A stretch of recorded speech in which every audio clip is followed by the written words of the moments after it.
Matura's Mandala.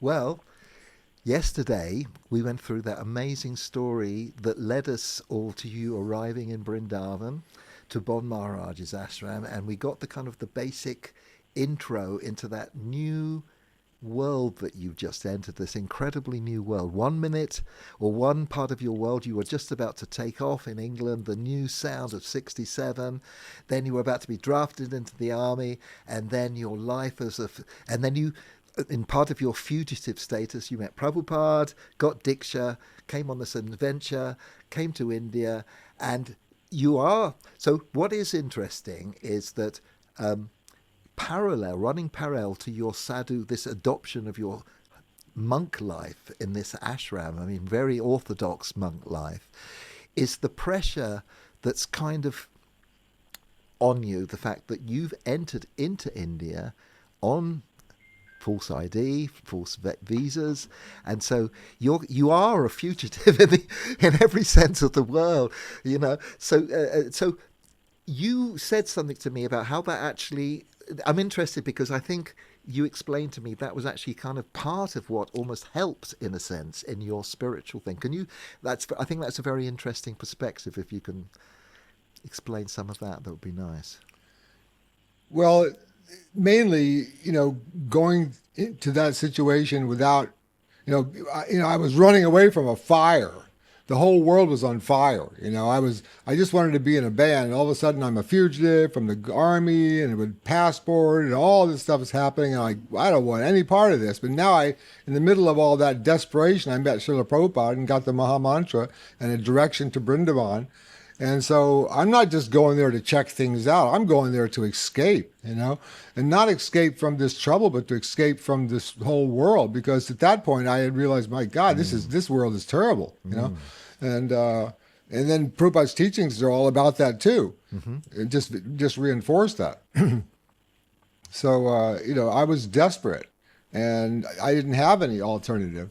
I went to the place that the only shelter I was aiming at, and got there, and whatever shelter I got from Krishna is what I got, because there was no ISKCON, there was no system, and when I got to the Gaudiya Math, or to the Bhajan Kutir, I fell into the category of Sahib. Everywhere, but everybody, when they talked about me, I was Sahib. I didn't even know what that meant, and then I realized it was Sahib. Which means literally Sahib for the audience. What white man. It means white man. Sahib. Yeah. So I was this. When they would talk about me, I was Sahib, or they would call me Sahib. And they were like, I was like a guy that they couldn't believe they were in close proximity with somebody so low class, somebody who had actually been a beef eater merely a year before that. And somebody who came from a family that was so ignorant of Vedic values as to be cavemen, and they couldn't believe that they were actually in close proximity when I was living in their midst.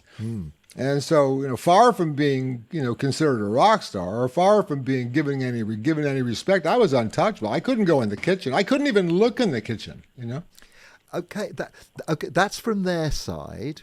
How did that make you feel yourself? What was that type of experience? Was it humbling? Was it kind of I don't know. How did it kind of annoy you, or did you accept it? I mean, how did you deal with it? No, I was like, that was a great blessing to be put in that situation, and because it was the truth. It wasn't like their opinion. It was the actual truth. Okay. I didn't know anything. I was a moron. I mean, everybody in ISKCON at that point was an idiot. We had this secret that we didn't even understand. And we had a guru who could tell us all that, but he hadn't told it to us yet. And so when I got to, I was just they were tolerating me. And I couldn't touch anything because they had all these systems set up in the ashram that was all based around the deity in the temple as being, the center of everything. And so sounds and foods and everything was about that deity. And so everything, however insignificant it might have appeared in terms of Vaishnavata, the Vaishnava etiquette, it was all based around Krishna consciousness and remembering that God is there, you know. When you And were when you were in San Francisco and you had that very brief Sanga in San Francisco with the devotees, this term sadhu being a renunciate. So you go in this journey, the Maha Mantra, you're chanting it, you're reading the books, and then you come to with sadhus who are very different lifestyle to the Western devotees. I mean, similar, but very, very extreme and traditional. Did you go, okay, I'm here, this is blessings, I'm going to totally become a sadhu? Is that how you identified at that time? What were you thinking? No, I was there to do what had to be done, and I didn't know it had to be done because there was no system in ISKCON at that point. And so so these people are telling me what to do. Follow what they do, you know. And if I didn't understand why they did it, I could ask somebody, you know, and learn how to speak their language, because that's the only way you're going to communicate.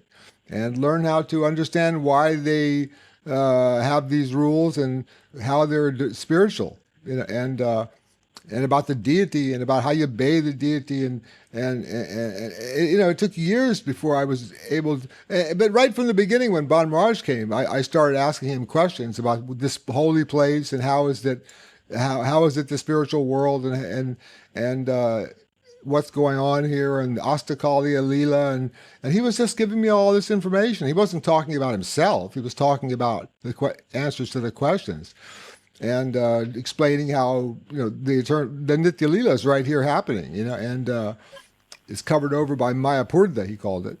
Now the curtain of Maya. That instruction that you're talking about there, that was something that was you entered into quite early in the discussions with this, the Right. concept of Ashtakala Leela. No, I asked Ban Maharaj, what is this place? What is this Vrindavan? This is the spiritual world. How so? Because when Krishna came 5,000 years ago, he manifested his eternal pastimes for 16 years in this place right here, and then he moved on and carried on his later pastimes. But during that 16 years, he actually displayed all the different elements of the eternal Leela.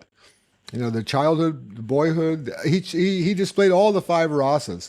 And these things are actually going on eternally. But what we see now is what's left over from when it was here, and it's covered over by Mayapurda, he called it. Mayapurda was like the veil of Maya. And so that is the process of cleansing the mirror of the mind to get rid of this material covering that's covering over the very things that are happening. Like he told me that Madan Mohan Gera, that lane that goes, you know, to the Madan Mohan temple right past our ashram, is actually how Radha and Krishna traverse, you know, in the evening time on the way to Shivakunj and Nidhuvan. And that was his particular service, was to greet them on the way and help in that. And so he was telling me all these esoteric things, even though I wasn't asking him for esoteric information. It was just that that was the answers to my questions. You know, I would ask him a question, and that was the answer. And if it was esoteric, it was esoteric, because there is no non-esoteric answer.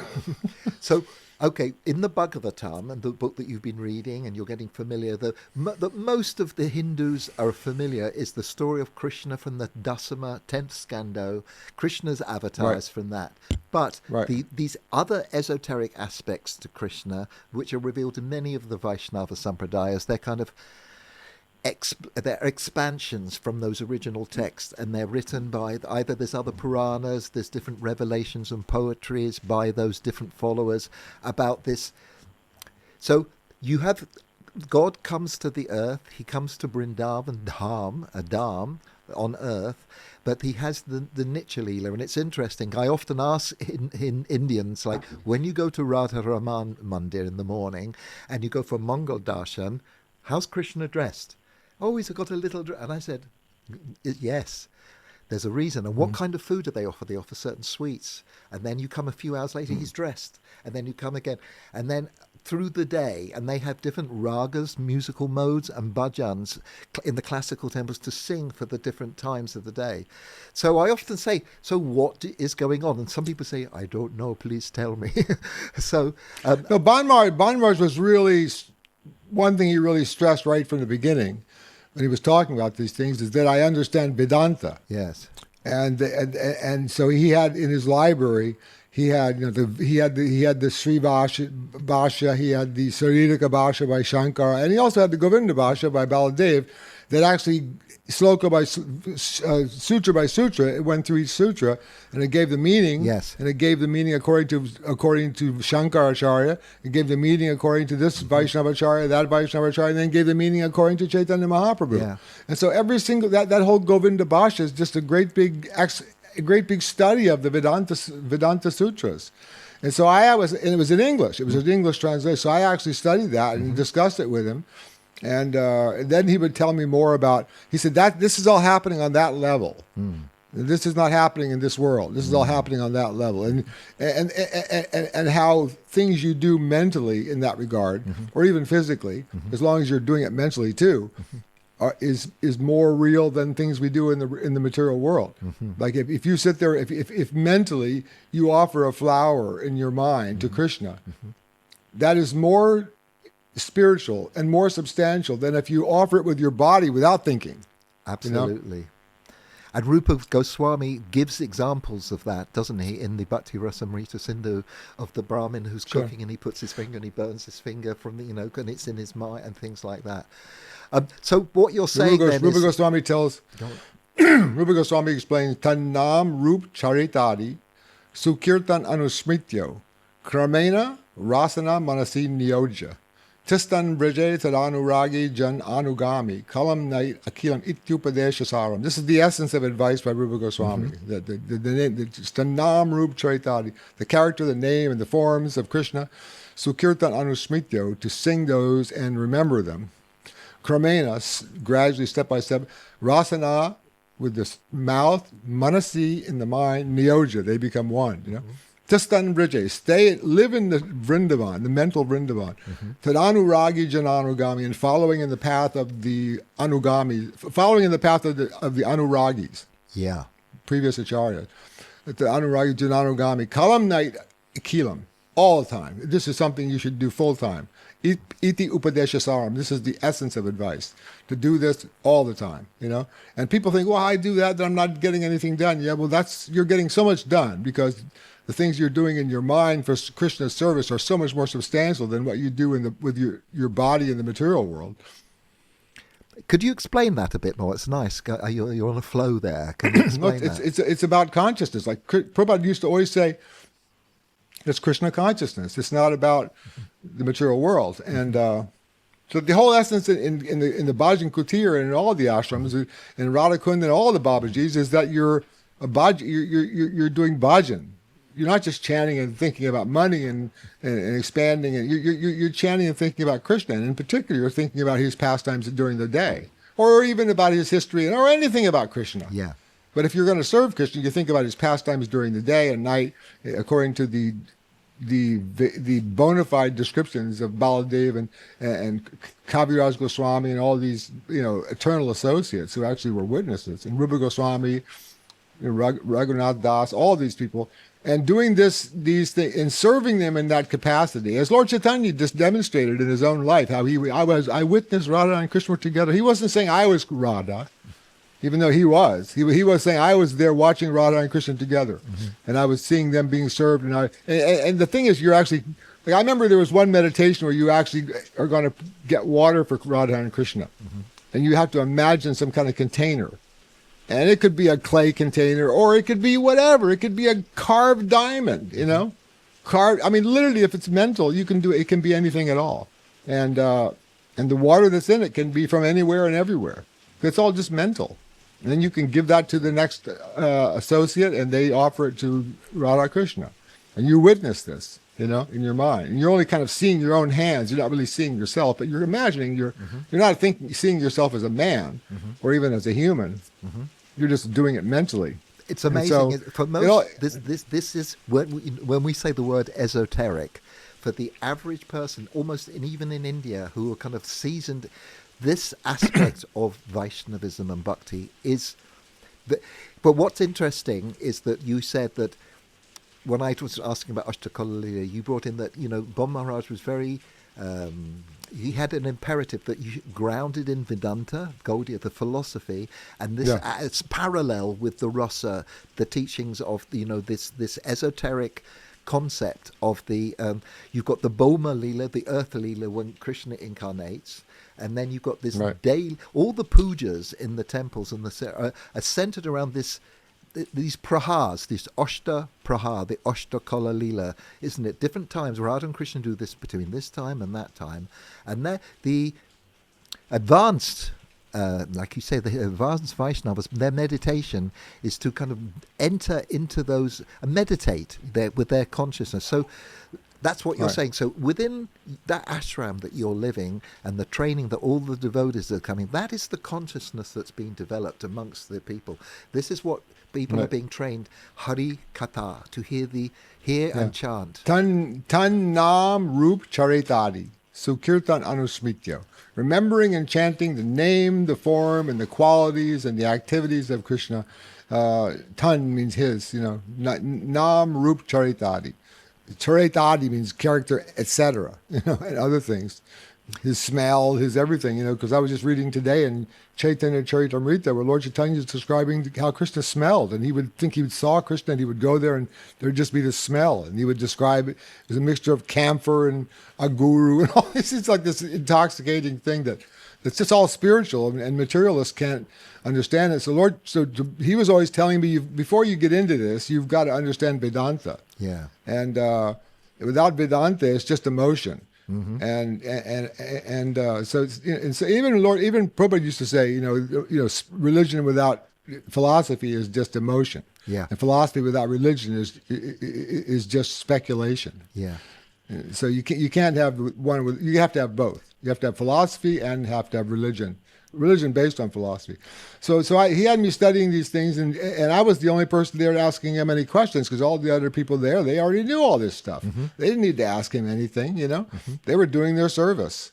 They already knew all these things, and they're not even talking about it. They're not sitting around talking amongst each other. Hey, what about Radha Krishna's path? They're just doing their service and being renounced, but internally they were.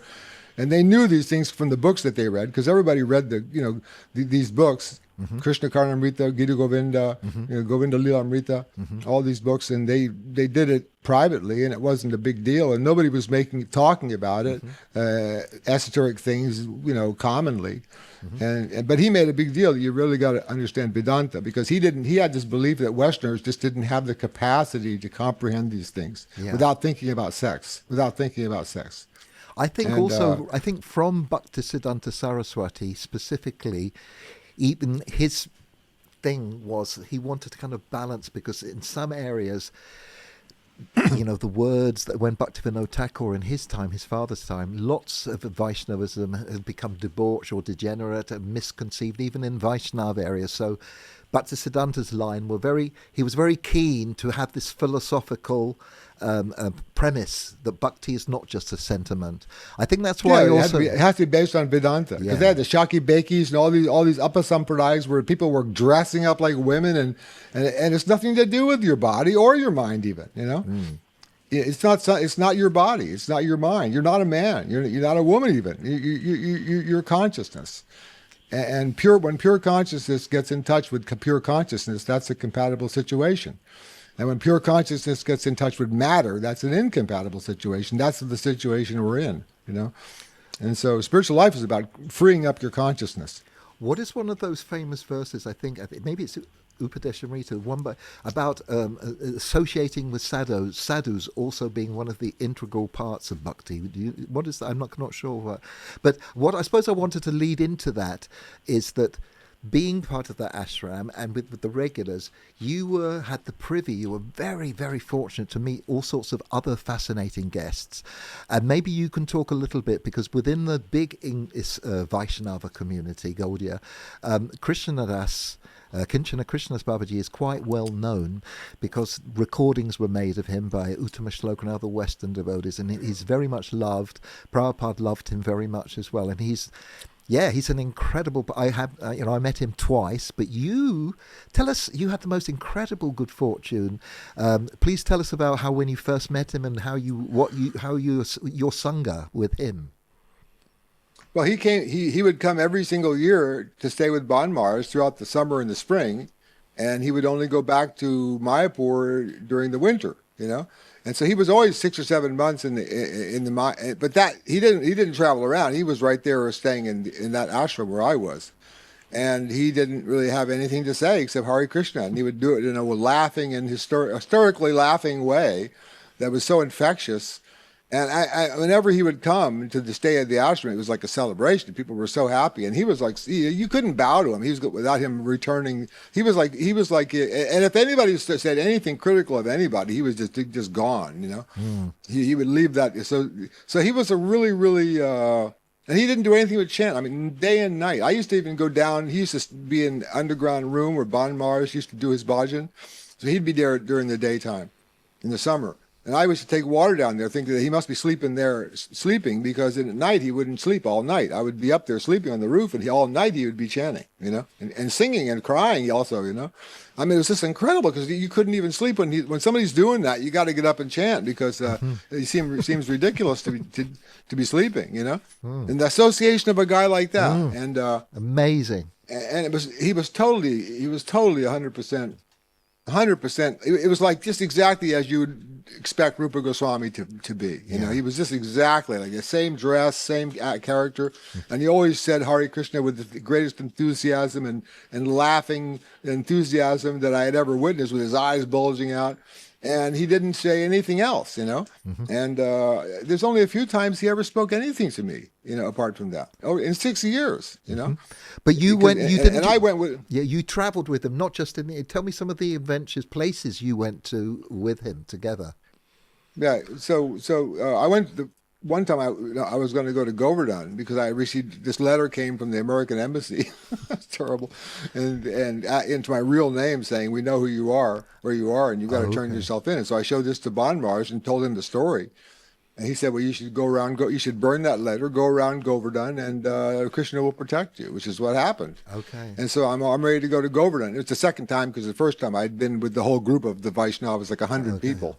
And so so I'm going to go, and he's saying, well, Babaji Maharaj wants to go with you, Okay. So let's go together. So Babaji Maharaj and I took the bus to Koshi and Nandagam, and in Nandagam we stayed like a week in Bhajan Kutir, which is the most austere ashram imaginable, absolutely unimaginably austere at that time, and then we went to Varshana together on the bus. And Can then you explain what is, because not all the guests will know what is Nandagam. Nandagam is where Krishna lives eternally with his father, Nanda Maharaj, and Varshana is where Radharani lives eternally with her father, Vrishabhanu.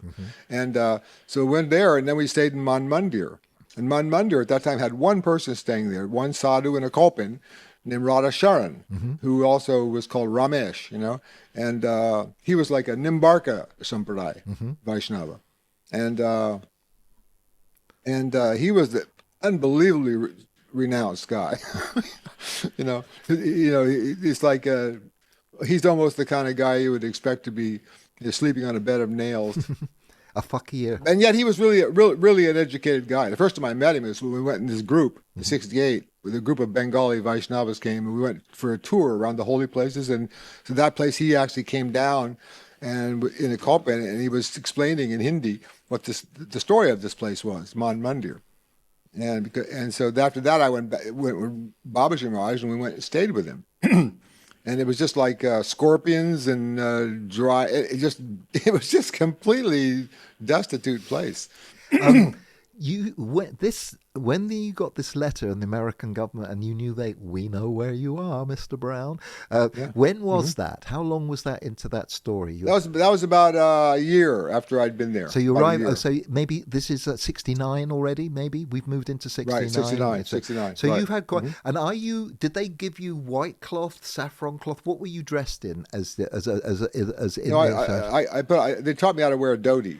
Okay, so you orange, but they, like in the Gaudiya Math, they don't use dye. They use garu mati, which is this rock dye. The rock dye, yeah. Right, and they rub it on the side of the balti, the bucket, and with water, and you do it that way, and everything, and how wide it has to be, and how wide a coffin has to be, the width of your nipples, how long it has to be, all these things had rules, Yeah.